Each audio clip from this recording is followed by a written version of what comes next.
Back right. There's scratches right here. We got 1, 2, 3. There are demons. That happened in a doctor's examination room. That felt so like someone threw scalding hot water in her eye. And up against the wall, there are 3 upside down crosses carved into the wood. But I want to warn everyone, what is walking around this house is not a little good. It's something dark. What? When you come and play. This place doesn't feel good to me. He started seeing this in his dream. Serial dream. In this room, we've documented at least 23 people died. The house can be extremely aggressive and negative. The device said, I'm evil. Oh, whoa, what the dude? Oh, the door's open. We just got that on static. What the fuck was that? Is that something in here? Okay, I gotta quit here. I've seen people get affected before. I don't think I've ever seen my dad like this. It's fucking very bizarre. Because I feel strange too. This is also called Big Black's room. Lots of people, lots of guests over the last years see a big tall shadow figure in here. It's over 6 foot tall. Dozens, if not hundreds of people claim to have seen it. This is the elevator game. This game is a ritual of Korean origin and apparently allows you to go to other dimensions and contact spirits. I don't recommend trying it. The requirements to play the game are a building with an elevator and at least 10 floors. Also, you have to be alone in the elevator. To start the game, you have to be in the elevator on the 1st floor. Then press the button for the 4th floor.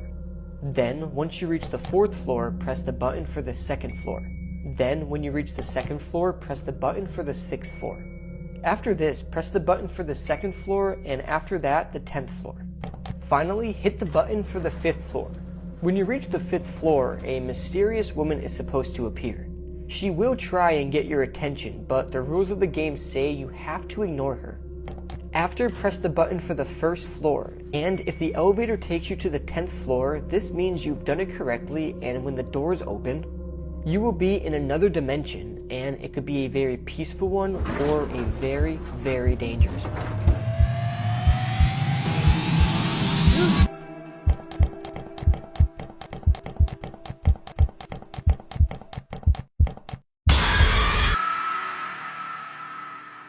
This is like a rabbit hole that I went down in, which was insane to me. What goes on in Telegram is literally like some fucked up shit, bro. I was like, why is this shit not talked about more? And why is this app is not like off the internet, bro? The only thing I know about Telegram is that people use that shit to get like leaked nudes or whatever. Leaked nudes, and then there's weed. There's a lot. There's, like how you said it, Kind of damn near dark web.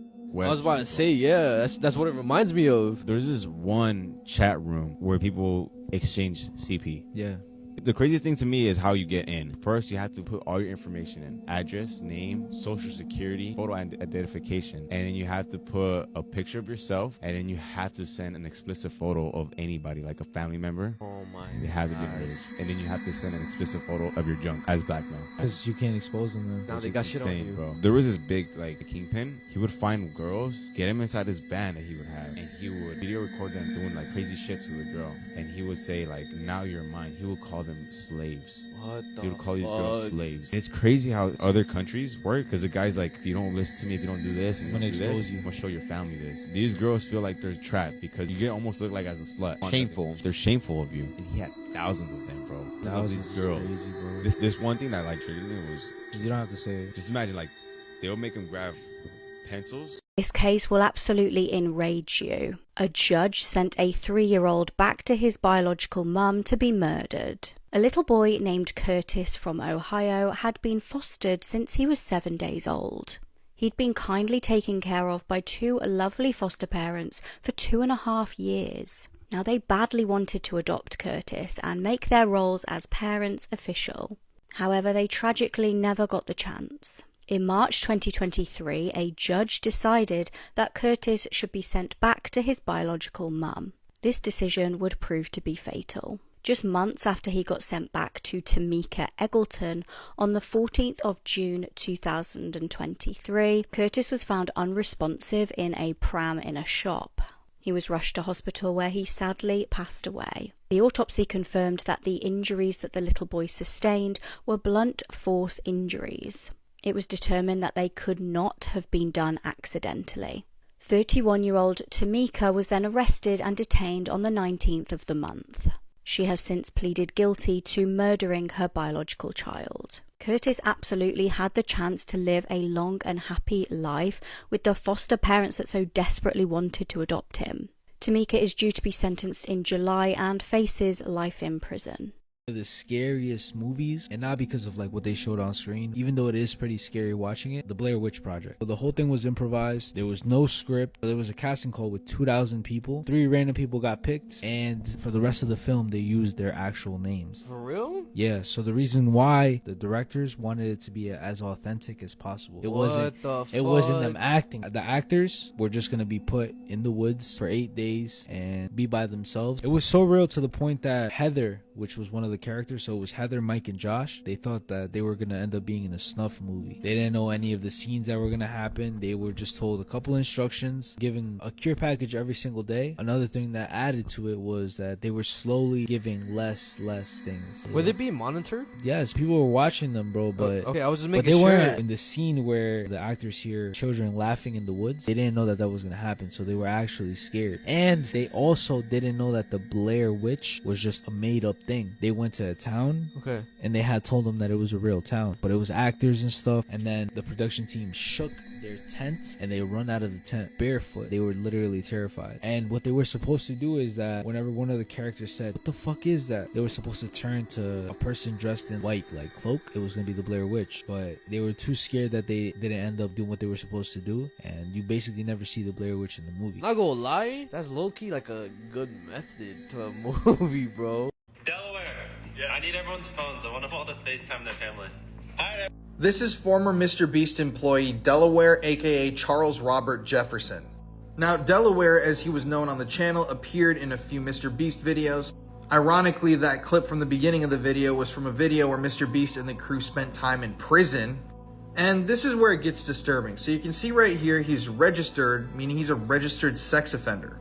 And these charges are incredibly disturbing. Now, Charles Robert Jefferson, he was actually only 16 when this stuff happened.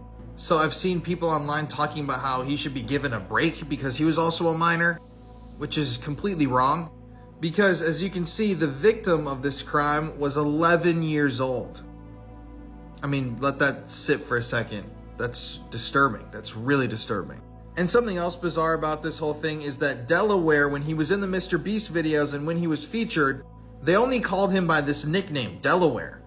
I am assuming that was an attempt to hide his identity. And also, he frequently wore masks, which I can assume also was an attempt to hide his real identity. And when you hire somebody like this that has this sort of thing in their past to work on a YouTube channel with entertainment geared towards kids, I understand why he wouldn't want people to know who this guy really was. But that's disturbing, isn't it?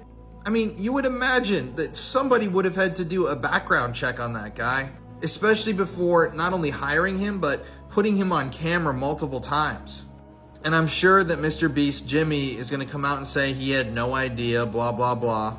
But then why the attempts to hide his identity? Why the nickname? Why wearing the mask when nobody else was doing that sort of a thing?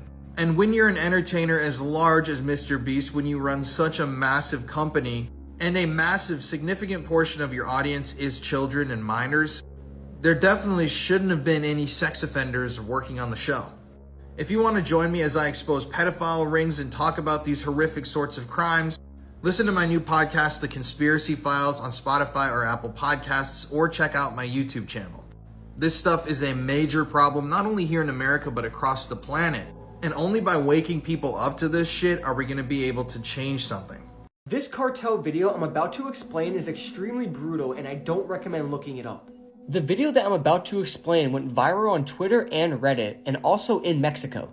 So much so that the government of Guerrero threatened media outlets who were pushing and talking about the clip. And apparently people claim this brutal video I'm about to explain was done by the CJNG cartel, but it hasn't been confirmed yet which cartel was responsible. And as always, before I begin, this is a massive trigger warning. The video is not long at all and only lasts 40 seconds, and it's an aftermath video of truly a horrific dismemberment. As you play the video, you see the victim, who is a man who looks to be in his early 30s. He is shirtless and he has been completely demolished. But somehow he is still alive. Despite the awful and intense pain he's in and the massive loss of blood, he is still completely conscious and aware. The man is sitting on the ground and he is in pieces. The interrogator is talking, but the man has no energy to scream or talk. The man is making groaning sounds, and the look on his face looks like someone who is trying to stay alive. The man's arms have been completely removed at the shoulders, and his legs have technically been hacked off below the knees, and are only hanging on by a few strands of skin. Also, he has a huge machete cut on his back that appears to be inches deep. The man then rolls over to his side and groans and grimaces horribly. The person filming then asks who killed Juanito Castellanos, but the victim is unable to reply, and as the man rolls over in complete pain and agony, the cameraman says, "This is what's going to happen to all of you, one by one. I'm going to tear them apart." As you continue to play the video, you realize just how much the dirt floor is stained with blood. In the background, you can also see a bucket of water that was most likely used to prevent the victim from passing out during this awful ordeal. It's crazy how the victim is still alive at this point, and due to the amount of blood he already lost, he's not even bleeding anymore since there's barely any blood left. Seeing the victim roll around in pain and the life slowly leave his body is something you should never want to see. It's absolutely awful and flat out disturbing. But what's awful is what is left of this man doesn't even resemble a human. The videos that come out of Mexico of these cartels are just gut-turning, and this video can only be described as inhumane and disturbing. I only cover these videos to give you guys the reality of what happens in real life with these cartels and the brutality they carry out, and as always, I don't recommend searching or watching them. This video is very graphic, brutal, and just sad, and whatever you do, don't look it up. This unsettling missing persons case is happening as we speak. 21-year-old Elizabeth Green from Utah was last seen walking to work along a dirt road. She works as a rancher in a very rural area named Juab County. The area is reportedly at least 3 hours away from any major city. Elizabeth never made it to work on the 17th of April to the new job that she was attending. Unsettlingly, no one has heard from her since. She was last seen in Callao. She was reported missing after failing to turn up at work, and police started the hunt for her on the 18th of April. They went to the ranch that she had been heading to and searched it, but found absolutely nothing indicating where she'd gone. Now, it's very unusual for Elizabeth not to keep in contact with her family. Investigators have stated, based on the information that we have received, we are concerned about the possibility that Elizabeth is in danger of serious bodily injury or death. There's been strangely no activity on her electronic devices, and police even scoured the route that she would have had to walk to get to work that day. They haven't found her injured or lost as they initially expected. She is around 5'11" and was last seen wearing a pink tie-dye hoodie, light blue jeans, black Converse shoes, and a white backpack. We're talking about La Mano Peluda. This specific case is called La Quinceañera Fantasma. For those who don't know what La Mano Peluda is, a famous ass radio show back in the 90s. It was really popular. They basically focused on the horror People will also call in to share their paranormal stories and stuff. The whole thing starts off with a caller. His name is Nestor, and he's a DJ from Georgia. Someone had called him for an inquiry. Basically, it was a father saying that he wants a quince for his daughter, and then he starts asking the dad if there's any specific songs that your daughter would like, the vals or the surprise dance, and the dad says no. He didn't really think anything of it because he already got the deposit page. When the quinceañera comes, as the party's going on, he starts to realize that no one's really vibing with the music. He just thinks that, oh, maybe the music that he's playing is not that good. He sees the quinceañera on the dance floor just dancing by herself, and he finds it kind of weird, the fact that there's no people gathering around her. What he decides to do, he just puts on a cumbia playlist for like about an hour and a half, tells like a worker to watch for the DJ booth. Yo bailé con la quinceañera fue como un minuto, medio minuto creo, porque yo me di la vuelta, ya no la vi. Entonces yo pensé que a lo mejor no le gusté como bailé yo, ¿verdad? He didn't think anything of it. He goes back to the DJ booth. The guy that he was working with tells him, what were you doing on the dance floor? Dancing by yourself. He was like, what do you mean? I was dancing with the quinceañera. I'm not gonna lie, I'm getting scared, bro. I just got like a weird ass feeling right now. There's a point where he talks to the mom, saying how like, I love your daughter's dress. Is there any music that I could play for her so she could come back on the dance floor? And that's when the mom starts tearing up. Their daughter died a year ago. They were planning to do this quinceañera for her, and they...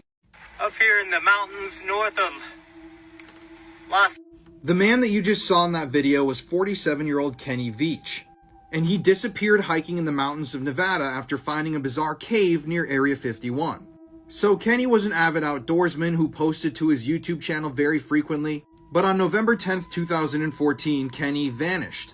On that day, he set off on a hike, he left his camera equipment at home, and yeah, he totally disappeared. Now, something interesting to add in here is Kenny was basically a survivalist. He had been doing these trips out into the mountains for 20 plus years. He knew how to climb cliffs, he knew how to deal with rattlesnakes, he knew the proper equipment and supplies he'd need to bring on these hikes, and yet he completely vanished. Here's a little map people online created showing where Kenny could have possibly vanished. But it's the words that he spoke in a 2014 YouTube video titled "Son of an Area 51 Technician" that are bizarre. I'm going to read you this quote from his video that he posted. "That ain't nothing. I'm a long-distance hiker. One time during one of my hikes out by Nellis Air Force Base, I found a hidden cave. The entrance to the cave was shaped like a perfect capital M. I always enter every cave I find, but as I began to enter this particular cave, my whole body began to vibrate. The closer I got to the cave entrance, the worse the vibrating became. Suddenly, I became very scared and hightailed it out of there. That was one of the strangest things that ever happened to me." To this day, nobody knows exactly what happened to Kenny Veach. His body has never been recovered, and he's never made another appearance in society. For example, family members and someone who claimed to be Kenny's ex-girlfriend claimed that at the time that he went missing, he was really depressed. He had started to try sell inventions that never took off, and he had allegedly told someone close to him that if he ever took his own life, no one would ever find him. But still, nobody's ever found Kenny. So what do you guys think? I'm going to play a little clip from one of his other videos at the end of this TikTok, but let me know your comments below. And if you want to hear more true crime stories, listen to the podcast Murder in America that I co-host with my wife, Courtney. It's available on all streaming platforms. Lots of little caves, but they're not the kind of cave I'm looking for. The kind of cave I'm looking for is deep, and it's dark, and it's shaped like it's shaped just like the letter M. This case will put you off ever going bowling again. Richard Card was a 40-year-old man from Bowdoin, Maine. He was an ex-Army reserve and had an 18-year-old son with his ex-wife. Now, his ex-wife had actually reported him to police for concerns over his welfare. She said that after he had been given hearing aids, he'd started hallucinating. He'd become very paranoid about what people thought of him. Now, his ex-wife wasn't the only person who'd actually reported him to police. His army unit also expressed concerns about his mental state. This was after he had commented to them that he would shoot up the base. He had a very short temper and started displaying erratic behaviour. Everyone had suspicions that one day he might do something horrific. Now, he actually ended up being admitted to a psychiatric facility and received treatment there for 2 weeks before he was discharged. He was prescribed medication, but unfortunately didn't continue to take it. On the 25th of October 2023, at around 6:56 p.m, Robert entered the just-in-time Lewiston bowling alley. Now, I've positioned myself here intentionally so that the video doesn't get taken down for what is behind my head. A youth event was taking place at the alley, which made the place quite busy. Chillingly on the door of the bowling alley, it states, "Choose your weapon." Robert was armed with a semi-automatic rifle and began to fire at innocent members of the public. Plainclothes police officers did actually happen to be nearby, and people started ringing the police as well. Within 4 minutes of Robert beginning to shoot, officers arrived at the scene. Robert had prowled through the alley, systematically shooting at people, and he killed 7 people there. But he was not done yet. He then made his way 4 miles to a bar and grill. At 7:08 p.m, another call came into the police station to report a second shooting. Inside the restaurant, again, Robert began systematically shooting at innocent members of the public. He killed 7 people inside and 1 person outside of the restaurant. 3 people were also injured during this shooting and were taken to hospital and then subsequently passed away from their injuries. The danger was still not over though. Robert fled and abandoned his Subaru. Locals were alerted to an active shooter and people were advised to stay indoors. Shops and other businesses closed. Every single police officer in the area began to help in the anxious hunt for Robert. It would be 2 days before any news. On the 27th of October, the locals breathed a sigh of relief. Robert had been found dead from a self-inflicted gunshot wound. He was actually found at a recycling centre, which is believed to have been nearby to his previous place of work. The autopsy stated that he died between 8 to 12 hours before he was actually found. 18 innocent lives were taken in the tragedy. They were all between the ages of 14 and 76.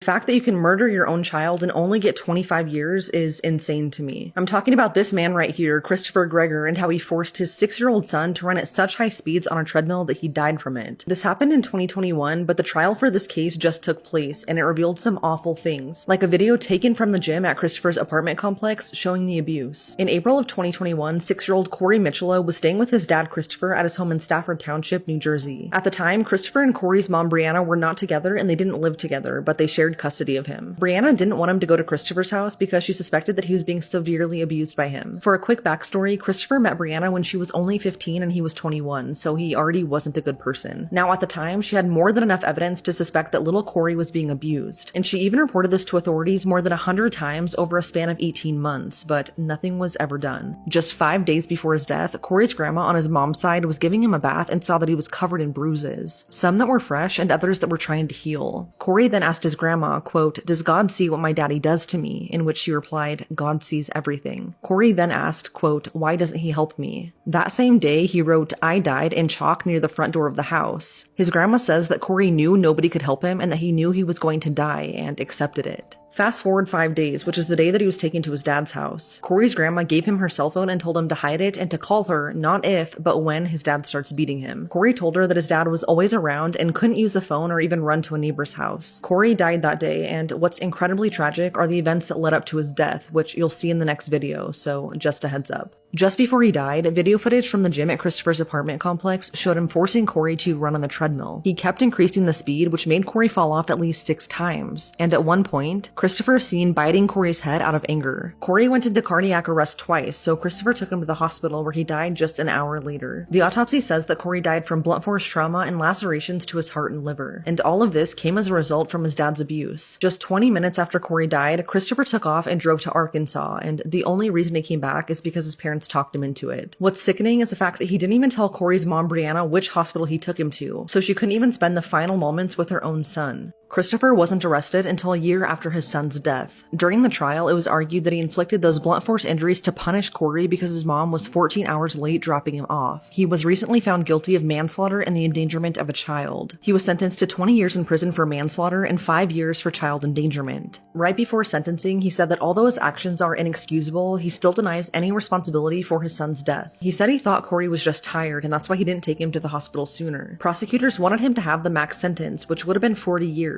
But the judge said that because of his limited criminal history, he was ineligible for that. According to New Jersey law, he's required to serve at least 85% of his sentence before being considered for parole. What's so infuriating is the fact that just 1 day before Corey was murdered, Brianna took him to the doctor so that they could document that he was being abused. She did this because shortly before his death, she filed for an emergency application for full custody because of the abuse, but she was denied. She was denied partly for her past with drug addiction, but she had gotten clean for Corey and was doing everything she could to try and help him, but nobody would. And now it's too late. Corey deserved better.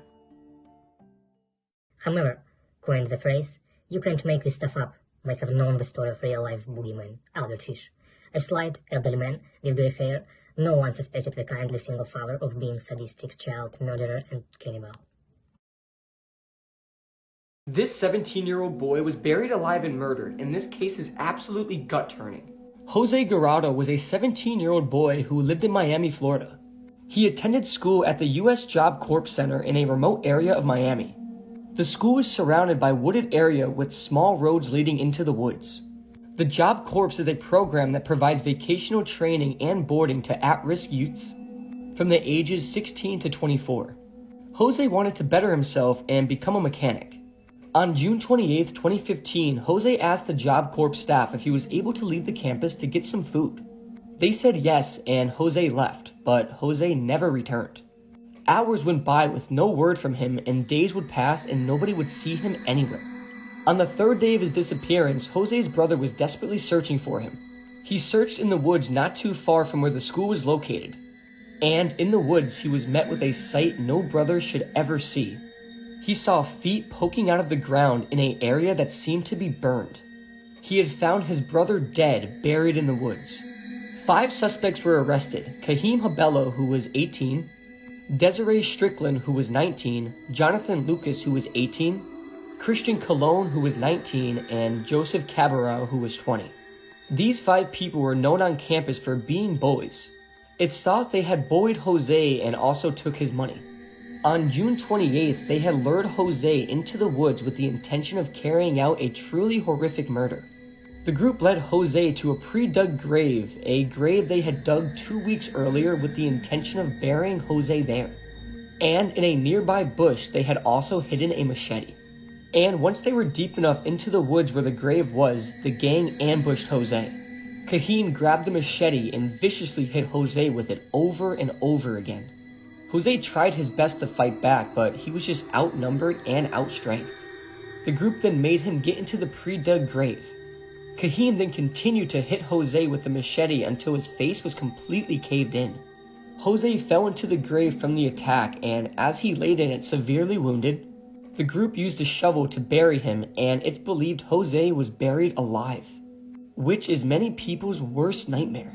While the group was beating Jose, Desiree, who is pictured on the top, had gone behind a tree to urinate and missed a large part of the violence they were inflicting on Jose, and she was furious the group hacked Jose to death without her. Jonathan, Christian, and Joseph returned to campus after burning Jose's items and cleaning the crime scene. But Desiree and Kahim wanted to celebrate and weren't ready for it to be over just yet. The two stayed behind and had intercourse right next to where Jose's body was buried. Allegedly, Jose owed Kahim $200, and this is believed to be the motive for the murder. Kahim, Jonathan, and Christian confessed to the crime shortly after being arrested. This case is truly awful, and the fact that they buried him alive after hacking him with a machete is extremely haunting and disturbing. There is honestly some awful people in this world, and to murder someone over $200 will never make sense to me. Rest in peace to Jose, he truly did not deserve this at all. The thing that will never make sense to me is when someone goes missing, yet they're found months later within a couple of miles from where they were last seen. I'm specifically talking about the disappearance of Amanda Nenniger, who was literally on the phone with the police and gave them her exact coordinates in the desert, yet it would take them a month to find her. On February 27th of this year, 26-year-old Amanda Nenniger left the hotel she was staying at in Blythe, California. Security cameras at the hotel captured her leaving just before 4 a.m., but 3 hours later, she called 911 after she drove off the road and asked the dispatcher for help. She said that she didn't know her exact location and was trying to get to Palm Springs to visit some family, but she thought that she might have fallen asleep at the wheel. The entire 911 call, which lasted nearly an hour, was released. Here's part of it. What do you see around you? Do you see just fields, or is that all you see? Well, I'm like kind of stuck in a valley. Yeah, I see just a lot of mountains. I'm to like a high mountain and I'm wearing pink.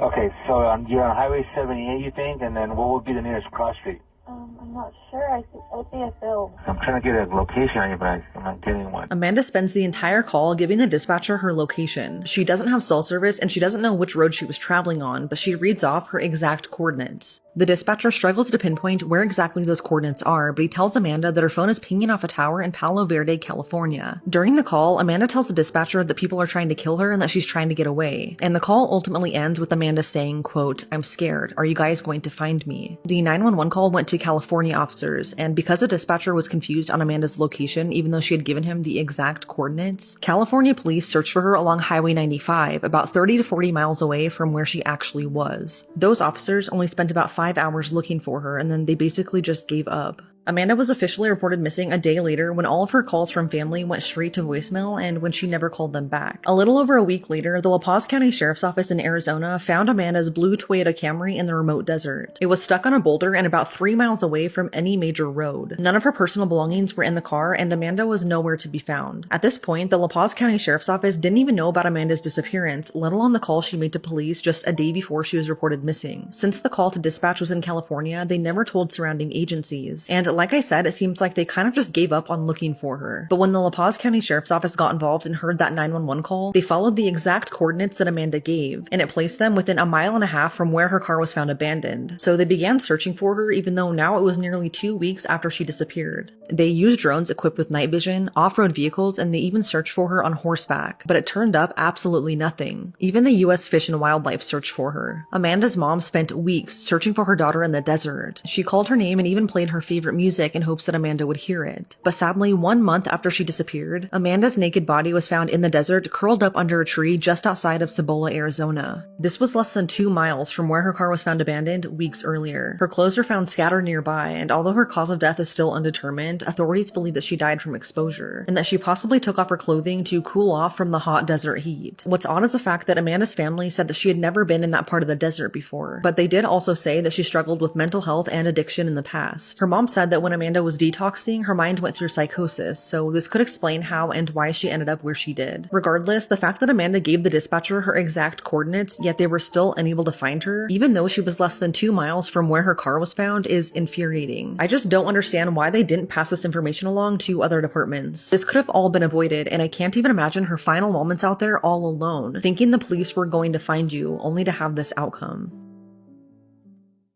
What's a true crime case that keeps you up at night? I always think about the suspicious death of Keith Warren and how he was found hanging from a tree in clothes that weren't his. If there's ever a case that needs to be reopened, it's this one. On July 29th, 1986, 19-year-old Keith Warren left his home in Silver Springs, Maryland to go hang out with some friends. Keith lived with his mom and sister and was described as really quiet, but he was loved by a lot of people. He was just about to start college in the fall and he had his whole life ahead of him, but the events that followed have never really been explained. When Keith didn't return home that night, his mom reported him missing to the Montgomery County Police Department, but they told her that unless he was on medication or in some way disabled, she would have to wait 48 hours to file a missing persons report. So because of this, Keith's family and friends took it into their own hands to begin searching for him. But one person looking for him stood out. His name was Mark Finley, and he was someone who went to the same school as Keith. Mark seemed overly concerned with finding Keith, which was odd to Keith's actual friends because the two weren't close, and Mark wasn't even from the same neighborhood. In fact, the last time Mark and Keith were seen together, the two had gotten into a fight, so it was odd to a lot of people that Mark became so involved in looking for him. But 2 days later, a woman called police to report a suicide. When paramedics and police arrived, they found Keith's body hanging from a tree in a wooded area behind his family's home. The call came from a woman named Michelle, and she was the one that actually led police into the woods to find Keith's body. Almost immediately, the lead detectives on this case, Detective Leverett and Detective Beasley, ruled Keith's death as a suicide. But here's where things start to get odd. The Montgomery County Police immediately took Keith's body down from the tree without it being thoroughly examined by anyone with a medical background. After his body was taken down, they sent it off to a funeral home to be embalmed without even notifying Keith's family, and they didn't find this out until 6 hours later after the embalming had already taken place. No criminal investigation took place, and despite Maryland law, no autopsy was ever done. The crime scene was never taped off, and no potential witnesses were ever interviewed. And what's crazy is the fact that the first paramedic on the scene that day even wrote and signed a notarized document stating that he believed Keith did not die by suicide. Regardless, the medical examiner ruled Keith's death a suicide, and his mom initially believed them until suspicious things started happening left and right. Just a few weeks after Keith's death, she went to the site where he was found, and she was startled to see that the tree he was hanging from had been cut down. The police said that it was taken in for evidence, but the case was already closed and deemed a suicide. Then crucial pieces of evidence started turning up missing, like the actual tree Keith was found hanging from, and conveniently the 2 ropes that had been used to hang him. How do you lose an entire tree? Then after 6 years of being stonewalled by police, Keith's mom found a manila envelope with no return address sitting on her front doorstep. Oddly enough, this came exactly on April 9th, 1992, what would have been Keith's 25th birthday. Inside the envelope were photos of the crime scene, which showed Keith hanging from the tree that day. In those photos, the clothing that Keith was wearing were not his, down to the white sneakers that he had on. The only clothes ever given back to the family by the 2 detectives were Keith's jacket and his brown boots, which were not on him in the photographs. But what's shocking is the fact that in those photos, Keith had a bunch of leaves on the back of his shirt, indicating that someone had laid him on the ground before hoisting him up in the hanging position that day. Police did confirm that they were the real crime scene photos, but to this day, no one knows who sent them or how exactly they got them. Also included with the photos, though, was a letter that specifically mentioned Mark Finley, the guy who was overly concerned with finding Keith. The letter said, quote, "Mark Finley will be next."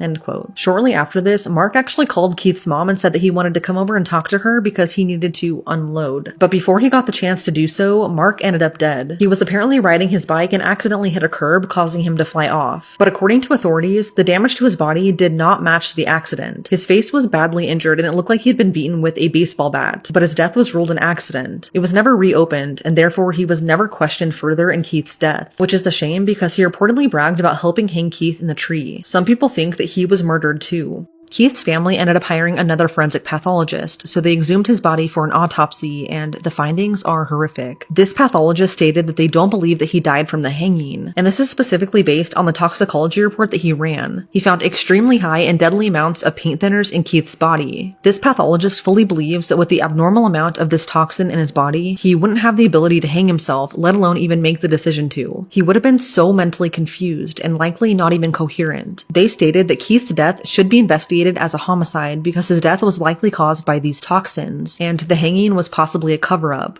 Also adding to this is the fact that Keith showed almost no signs of injury to his neck, and that the tree he was found hanging on was so small that the way he was hanging would have been practically impossible to do to himself. Since there was never an initial autopsy done, no time or date of death was ever determined, and with the original detectives losing so much evidence on top of this, it really does seem like Keith was murdered and that it was covered up, and his family agrees, saying that his death was labeled a suicide with no credible evidence. Keith's mom was the only one to fully investigate her son's death in hopes for answers, and she even created the Keith Warren Justice Foundation, but she sadly died in 2009 without ever knowing what really happened to her son. Keith's sister is now fighting for justice, and all she wants is a simple criminal investigation into his case. An investigation that should have happened from the start. The state of Maryland has recently agreed to reclassify his death as undetermined rather than suicide, but it's left many wondering what truly happened to Keith that day and who put him in that tree. I killed and ate a man who volunteered to be eaten. My name is Armin Maiways. Behind my helpful neighbor facade hid a dark and disturbing secret. I posted an ad on a website. I was looking for a plump man to kill and eat. A man responded to my ad. On March 9th, 2001, I gave this man sleeping pills which he swallowed with alcohol. Once the effects began to take effect, I set up a video camera and began recording the horrific acts that were about to unfold. I started by sexually mutilating him. First, I cut off his penis. While Brandis was still conscious, he asked for a taste of his own flesh, so I grilled the penis and tried to feed it to Brandis. He told me it was delicious. After committing these atrocious acts, I killed him. For several months, I stored his body in my freezer and consumed his flesh. In 2002, the police discovered my actions, and I was arrested for my crime. I was sentenced to life imprisonment. Behold, the respected IT technician has become the cannibal of Rottenburg. Leave a like and subscribe if you want to discover more stories. Did you know that Gino D'Acampo actually served time in prison? Many people in the UK absolutely love Gino, who is well known for appearing on daytime television. However, many people don't know that he does have a criminal past. This true crime case honestly reads like a bizarre fan fiction. In 1998, way before he ever appeared on ITV's This Morning, Gino was 21 years old. He was an unknown waiter living in North London. He broke into the home of well-known 80s singer Paul Young. He was known for having hits such as Wherever I Lay My Hat. Gino stole Paul's guitar collection, which was reportedly worth around £4,000. He also stole his platinum disc. Police investigating the crime found that Gino had actually unknowingly left his DNA at the crime scene. He dropped a cigarette butt with his DNA on it. They were able to match this DNA to Gino, and he was sentenced to 2 years in prison. Gino actually reached out to Paul personally to apologise to him just prior to entering the I'm a Celebrity jungle back in 2009. Gino stated that he was involved with the wrong people back then and was on the wrong path. These are videos humans were never meant to see. Okay, so we all know how John F. Kennedy got assassinated, right? But have you actually seen the real footage of the assassination happening? If not, I'm about to show you it. This video is absolutely insane, and I cannot imagine being his wife. Jackie Kennedy was literally right next to her husband as his head got exploded by a bullet, with his brains landing all over her lap. So without further ado, here's the video.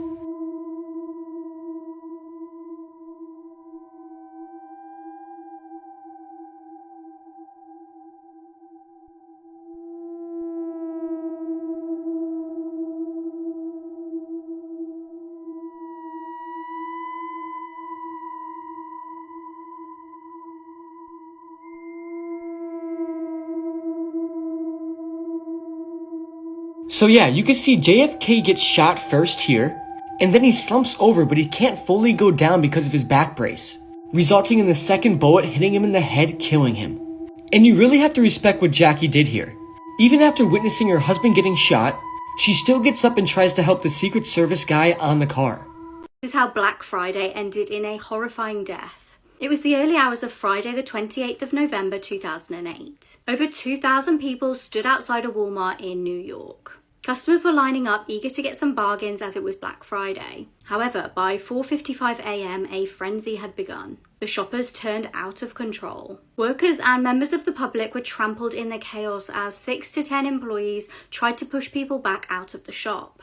Then suddenly, the glass doors shattered and the sea of people burst through. One employee, 34-year-old J.D. Mai Tai Demore, was crushed to death by frantic shoppers. Other workers were also injured as they tried to rescue him, and at least 4 other people, including a woman who was 8 months pregnant, were taken to hospital. Then shockingly, customers actually started to shout and protest when the police told them that they had to shut the shop due to a death. Customers started complaining due to how long they had to wait. Items on sale in the shop included a $700 Samsung 50-inch plasma TV and DVDs such as The Incredible Hulk for $9. The company said that it had tried to prepare for the crowd by taking on additional staff and hiring security. They had also said that they had put barriers up and consulted police. Unfortunately, it wasn't enough to save the employee. These photos have the most disturbing backstories in the world. These are the final photos of 14-year-old Regina K. Walters, moments before she was strangled and killed by a serial rapist and murderer named Robert Ben Rhodes, also known as the Truck Stop Killer. He made Regina shave her head and wear this black dress and heels so he could take a picture of her before he murders her. This photo is absolutely chilling, and it's one of the most unsettling true crime photos out there in my opinion. Next up is a photo of a group of Ukrainian serial killers who recorded themselves brutally murdering a man with a hammer. The video is called 3 Guys, 1 Hammer, and some of you might already know that. The video was widely circulated online, and a still image from the recording became an infamous and disturbing piece of internet lore. Finally is a still from a video that's apparently on the dark web called Blank Man Soup. And as you see, 2 men are wearing Ray Ray costumes petting some man like a pet. The man is eating soup and he looks extremely distraught and just not in it. But what's going on in this video is way more disturbing than you could ever imagine. Apparently this man's family was killed and he was held captive by these individuals, and they then cooked his family's body parts and made soup with it and fed it to him, which is what he's eating in this video. This is absolutely disturbing, and if this is true, it would definitely go down as one of the most disturbing images ever. These are the scariest Japanese urban legends, part 3. This is Hachisaku-sama, also known as the 8-foot-tall woman. And she's definitely the scariest Japanese urban legend ever. She takes the form of an impossibly tall woman with a very deep voice. And she loves preying on children from the ages of 9 to 11. She wears a white dress with a white hat and no shoes. Hachisaku-sama stalks her victims for days before catching them, and sometimes up to months. But no matter what, if she's stalking you, you're dead 100%, because there is no way to escape Hachisaku-sama. Her main powers are teleportation and invincibility. So whatever you do, if you see Hachisaku-sama, just try and run. This is Kuchisaki Yona, also known as the Slip-Mouthed Woman. She's a very dangerous demonic Japanese spirit. She is recognized by her horrible slip mouth that is covered by a doctor's mask. This happened because her samurai husband found out she was cheating. He slit her mouth with his sword so she wouldn't be pretty anymore. She then died and now roams the earth as a vengeful spirit. She hides behind walls and bushes to stalk students after school. She then goes up to one of the students and asks if she's pretty. If the student replies no, she will immediately kill them with her huge scissors. But if the student said yes, she would take off her surgical mask and ask again. If the student then says no, she would then cut them in half. But if they say yes, she would then cut their face just like hers. Kuchisaki Yona is extremely dangerous, and I hope nobody ever sees her, because in my opinion, she might be the scariest urban legend of all time. This teenager killed his ex-girlfriend for a free cooked breakfast. Back in 2010, 15-year-old Joshua Davis was in a relationship with Becca Aylward. The pair were the same age and they both went to Bridgend High School in Wales. Rebecca, who was known to her friends as Becca, had dreams of one day becoming a barrister. Upsettingly, throughout the relationship, the schoolboy had been aggressive and controlling with Becca. He'd even sent texts to his friends bragging that one day he might kill her. On one occasion, one of Joshua's friends replied saying that if he did so, he would buy him a cooked breakfast. Chillingly, Joshua would later say to his friend, "Don't say anything, but you may just owe me." In October 2010, despite the pair having broken up, Joshua told Rebecca he wanted to meet her at a local woods. Alarm bells rang for Rebecca's family when she failed to return home that day. No one knew that she had been lured to the woods by Joshua for him to kill her. He had beaten her to death with a rock. Her body was discovered the following day at 9 a.m. face down on the ground. The same day that Joshua had killed Rebecca, he sent text to her phone to make it look like he was concerned about her. However, the truth did eventually emerge. Thankfully, Rebecca's parents knew that it was Joshua she was intending on meeting, so police investigated him. They confiscated his phone, and the evidence on the phone was enough to arrest him. Joshua and his friends tried to blame each other for the killing, but he was finally found guilty of the hideous crime. Shockingly, he only got 14 years in prison, and the 14 years is nearly up. I was forgotten in prison for 2 years and was given $15 million in exchange for my lost life. My name is Steven Slevin, and I was arrested in 2005 in New Mexico for drunk driving and car theft. I was then incarcerated but never indicted. Then I was placed in solitary confinement, and I thought I was going to be tried the next day. But I soon realized that this was not the case, because several months had passed and I was still there. I was starting to go crazy, and I was screaming and asking the guard why I was still locked up, but no one answered me. Then I lost a lot of weight, and I started to develop serious infections.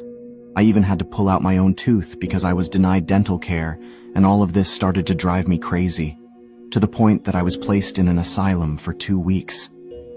The truth is that due to a file error, I was forgotten in prison. Several guards passed by my cell and saw my condition, but no one did anything. I had nothing to do, no soap to wash, no clippers to cut my hair. 22 months later, after my placement in solitary confinement, they realized the mistake they had made by forgetting me in prison. Once I was released with the help of a lawyer, I asked my sister for compensation of $22 million for each month spent in prison, but I only received $15 million. After my release from prison, and after receiving compensation, it was far from over for me because I was diagnosed with lung cancer that had progressed significantly during those 2 years spent in prison, and I unfortunately died shortly after without being able to enjoy the little life that was left for me to live. These are pictures with the most disturbing backstories, part 5. This is Travis the chimp, and he lived with Sandra and Jerome Harold since he was a young chimp and was often treated like a member of the family. However, one day he exhibited unusually aggressive behavior, which made the Harolds call their friend Nash for assistance. But when Nash arrived at the Harolds' home, Travis the chimp suddenly attacked her, and the attack was extremely gruesome. Travis the chimp targeted Nash's face and hands. It ripped off both of her eyelids and then proceeded to rip her nose clean off, blinding her and also severing several parts of her body and lacerating her face. Travis the chimp was then shot and killed by police who arrived at the scene. Nash's injuries were so severe that she underwent a face transplant and lost both of her hands in an attempt to save her life. But miraculously, she would pull through. I would show you pictures of the attack, but they're extremely gruesome and I probably can't show them. So instead, I will play the 911 call made by the Harolds as Nash was being attacked by Travis the chimp. And you can hear the chimp in the video going absolutely crazy. What's the problem? Send the police! What's the problem there? The chimp killed my friend! What's the problem with your friend? I need to know. Send the police up! With a gun! With a gun! Hurry Who up! has a gun? Please, hurry up! He's killing my girlfriend! What is the problem? He's killing my friend! Who's killing your friend? My chimpanzee! Oh, your chimpanzee is killing your friend.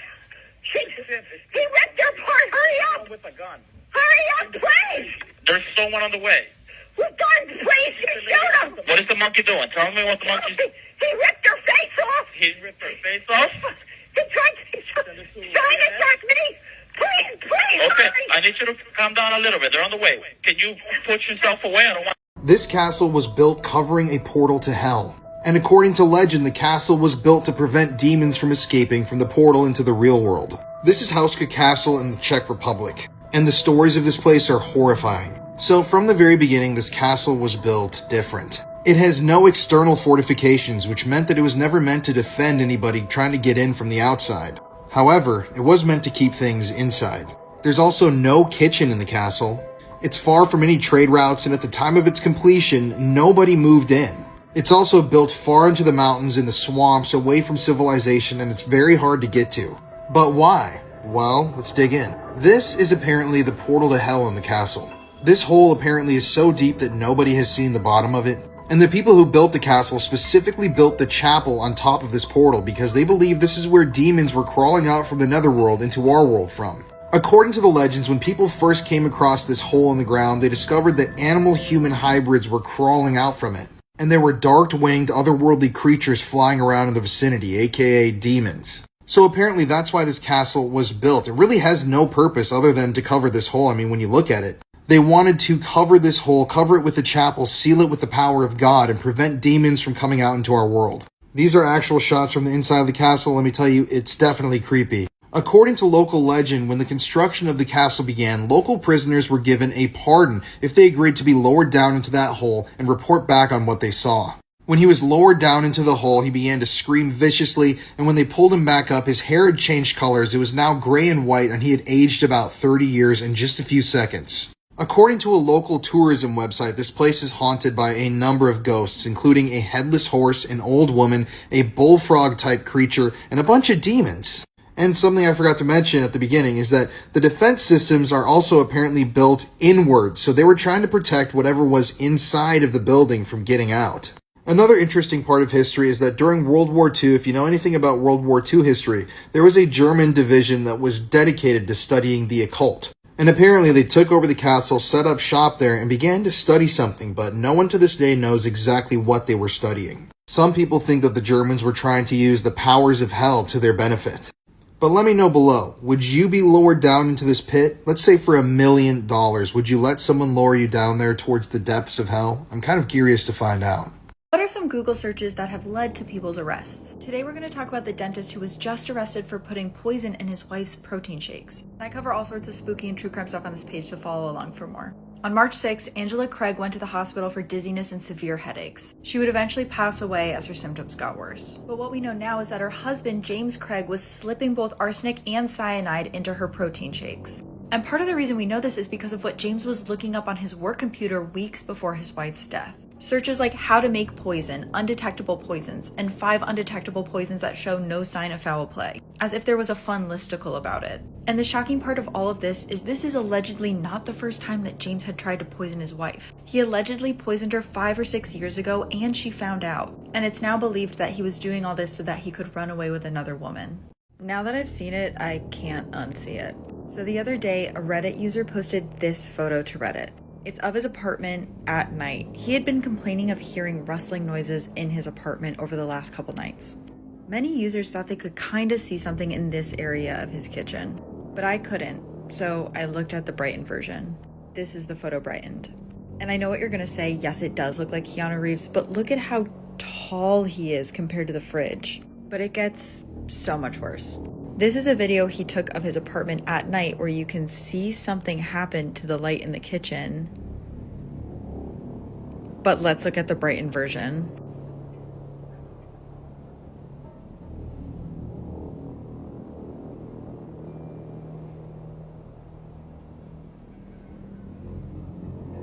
Yes, it's terrifying, but is it a ghost? What? Nothing there, mate. Nothing there.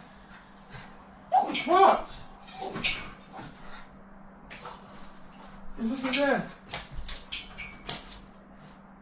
We've all heard the phrase evil stepmother, right? Well, this woman took it to the absolute extreme when she killed her 11-year-old stepson in the most brutal way. This is the story of Gannon Stauch. Gannon was born on September 29, 2008 in South Carolina. He was 3 months premature and beat the odds after being given only a 10% chance of survival. By 2012, Gannon had a little sister who absolutely doted on her big brother and nicknamed him Bubba. Eventually, Gannon's parents, Al and Landon, split up and shared custody of the children. Eventually, Al met and married a woman named Letitia, and in January 2020, while Al was on deployment abroad, Letitia reported Gannon missing, saying that he'd gone out to a friend's and hadn't returned home. At first, Letitia claimed she had no idea what had happened to Gannon, and then she changed her story, saying that a Mexican man had broken in, raped her, and abducted Gannon. She changed her story a total of 5 times and then became very defensive, eventually refusing to cooperate with police. This is a phone recording between Al and Letitia. So you're saying you somehow know where Gannon is, or who has him, or how he got him, or something like that? See, that's why you're not going to put words in my mouth. I'm trying to understand, Tisha. Explain to me, okay? Walk me through it so I understand what you're saying. The community is where I'm telling you, I told you the truth about Mr. Gannon. There's more details about how that went on. There's more details that I can't discuss that would incriminate myself, because they're going to say, why did you say this? You tied me in the storage room. And where the were they? It all happened in Gannon's room. Now it all happened in the storage room. Make your mind up. You banged your head on Gannon's table. You were raped in Gannon's room. Gannon was beat up. He was high-fiving the guy. He was jumping on him. Tisha, to me, this is all because none of it makes sense. None of the timeline adds up. Every time you tell it to me, there's more and different details. On the day that Gannon went missing, Letitia had told Gannon's little sister to go out and play, and then when her own daughter returned home, she'd sent her out to buy cleaning supplies. She'd then driven to pick up a rental car to drive Al home from the airport. She then returned, got her own car, turned off her cell phone connection, drove to Florida, and then returned and had her car washed. By this time, police had searched the family home and had found a large amount of blood in Gannon's bedroom. It had soaked through his mattress, through the carpet, and left a stain on the concrete below. This was no longer a runaway child, this was a murder. As Letitia Stauch was the last person to see Gannon alive, and after her story changing so many times, she was arrested as the prime suspect in his murder. On March 17th, Bridge Inspector Mason Ponder found an unusually heavy suitcase. Please follow for part 2, where you'll hear his testimony.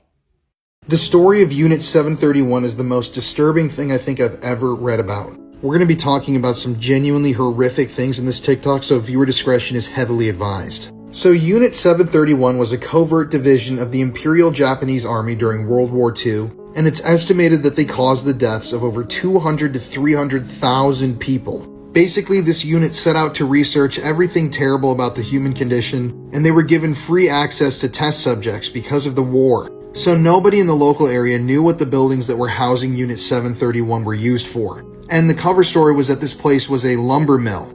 The soldiers and other employees of Unit 731 used to say every day, "How many logs fell today?" And that was a joke because they referred to their prisoners and test subjects as logs. And when they say how many logs fell, they meant how many people died. These are images from the museum dedicated to Unit 731, and I'm going to be showing some of them. I'm going to warn you, they are graphic. So all sorts of people were held here. Political prisoners, criminals, locals. Basically, back then during the war, it was open season and anybody could be condemned to Unit 731. They were basically trying to find cures for diseases, and they were testing out what all sorts of different things would do to the human body there. Completely, absolutely unethical and horrific, and I cannot believe that a government ever approved this. One thing that thousands of prisoners were subjected to was vivisection. Men, women, children, and infants were all given no anesthetic, and then they were cut open and had their organs removed while they were wide awake. Usually this process involved infecting a prisoner with a disease, and then after letting the disease cook inside of their body for a while they were in the camp, they would cut them open and study their organs fresh out of their body. Limbs were amputated to study blood loss. Limbs that were removed were then surgically attached to other parts of their bodies, and they were doing tons of these procedures every single day. But that's only the very beginning of what was happening here. They were also infecting prisoners with diseases like the bubonic plague, cholera, smallpox, botulism, and these prisoners were then just given no medication and studied until their deaths. While they were held in the prison, loads of innocent women were assaulted by soldiers that had intentionally been infected with STDs to see what that did to the mother and the baby. Subjects were injected with all sorts of random things like horse blood. People were crushed with heavy objects, dehydrated to death, electrocuted. They were placed into centrifuges and spun around until they died. They were placed into low-pressure chambers until their eyes popped out of their sockets. People were splashed with water and then forced outside into the cold until they froze to death. I mean, if you want to read something disturbing, just go onto Wikipedia and read about this further. And what's really disturbing is that doctors from all over Japan were volunteering to work there because of the freeing nature of these experiments. And guess what happened to these people after the war? Nothing! They were granted immunity by America in exchange for the data that they had collected by torturing these innocent people. I could talk about this a lot more. Let me know if you want a part 2. This is the unbelievable story of Colleen Stan, otherwise known as the girl in the box. In 1977, 20-year-old Colleen had a friend's birthday party to attend. She decided to catch a lift at the side of the road. She'd done this many times before, so thought she knew what she was doing. She turned down lifts from 2 cars, suspecting that they were unsafe, and when another car pulled over with a couple inside, she peered inside the car and saw a baby in the back seat, so thought it was perfectly safe to catch a ride. Around 20 minutes into the drive, the car pulled onto a dirt track.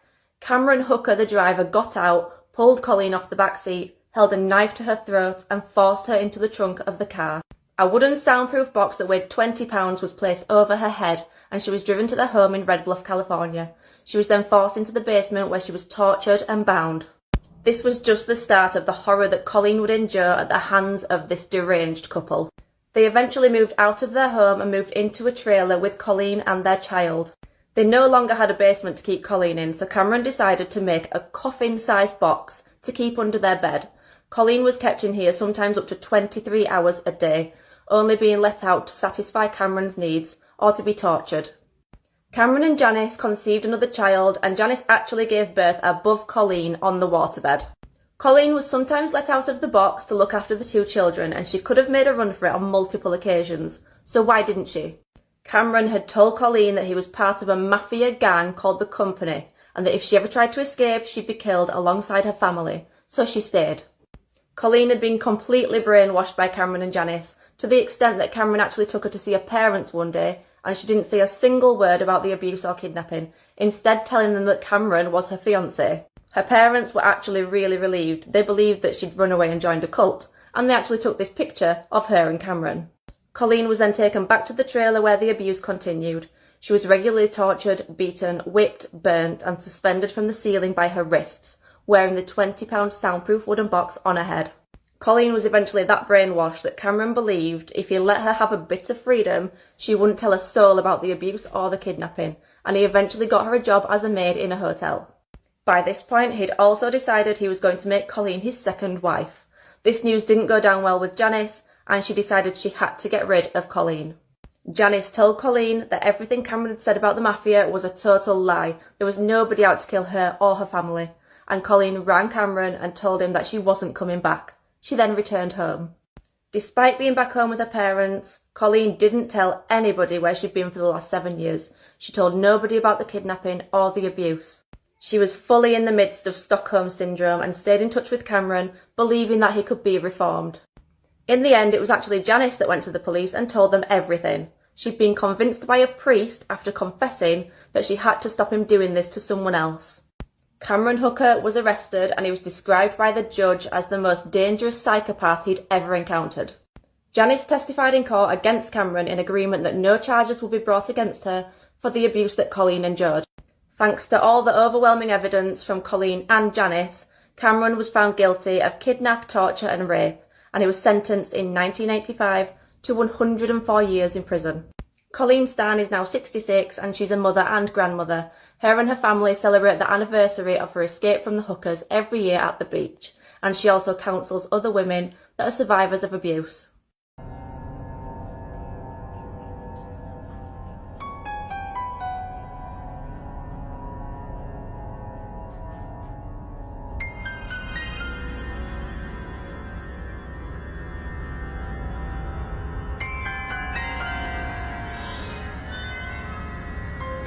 Not watch this video unless you have a very strong stomach.